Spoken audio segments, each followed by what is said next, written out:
किस तरह का रिस्पांस है, कितनी मीटिंग्स हुई? हमने प्रदेश के हालात का व्याख्यान उनके सामने किया और जिस प्रकार प्रदेश कर्जे के नीचे दबा है और कर्जा चुकाने के लिए हमें कर्जा लेना पड़ रहा है। पिछली भारतीय जनता पार्टी ने प्रदेश पर इतना कर्जा चढ़ा दिया है, हमने उनके पास वो बात रखी। हमने कहा कि जो पानी है वो हिमाचल प्रदेश की संपदा है, उस पर अगर हम कोई सेस लगाते हैं, कोर्ट उसको स्टे कर देता है।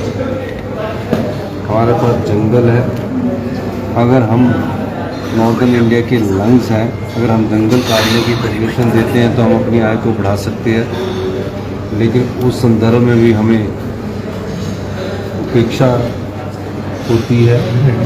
हमने पूरी तरह जंगलों पर 68% हमारी फॉरेस्ट लैंड है, उस पर बैन लगा रखा है। उस मामले को भी आप ध्यान में रखिए। और जो आरडीजी रेवेन्यू डेफिसिट ग्रांट जो हमें मिल रही है वो इस वर्ष सिर्फ 3000 करोड़ के करीब रहेगी। उससे पहले पिछली जो सरकार थी उसमें 10-10 हज़ार करोड़ रुपये आते थी, अब सिर्फ 3000 करोड़ रुपया रह गई है। और भी कई मुद्दे हैं जो हमने अपनी प्रेजेंटेशन में रखे हैं, उस प्रेजेंटेशन की कॉपी आपको दे देंगे।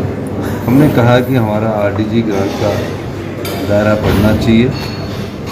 41% जो टैक्सेस में हम स्टेट्स के बीच बढ़ते हैं, उसमें हिल स्टेट का खास ख्याल रखा जाना चाहिए। इनमें कॉस्ट ऑफ कंस्ट्रक्शन ज़्यादा आती है, पैमाने प्लेन इलाके के नहीं चलेंगे, पहाड़ में कुछ और बात होती है। इस संदर्भ में हमने बात रिलेशन देगा तो उसमें यह बातों का ध्यान रखेंगे। डिजास्टर के लिए सर कोई फिक्स ग्रांट इस तरह की भी डिमांड? नहीं, आपदा के समय हमने कहा कि आपदा में जो SDRF है, NDRF के तहत जो डिजास्टर का पैमाना है वो प्लेन इलाके की तरह नहीं चल सकता। पहाड़ के अलग डिजास्टर होते हैं। उड़ीसा में अगर साइक्लोन आता तो उसका कुछ और अलग है, और हिमाचल में अगर लैंडस्लाइड्स होता तो उसका कुछ और अलग है। ये सब चीज़ें हमने उनको बताई और अब देखते हैं उसके बाद अभी। सर रिस्पांस क्या है, क्या आपको क्या उम्मीद है, कंसीडर की जाएंगी डिमांड? हाँ जी, रिस्पांस क्या है फाइनेंस कमीशन का? क्या लग रहा है आपकी डिमांड्स को कंसीडर करेंगे? वो फाइनेंस 16 फाइनेंस कमीशन अभी तो पूरे राज्यों में जाएगा, 1-1.5 साल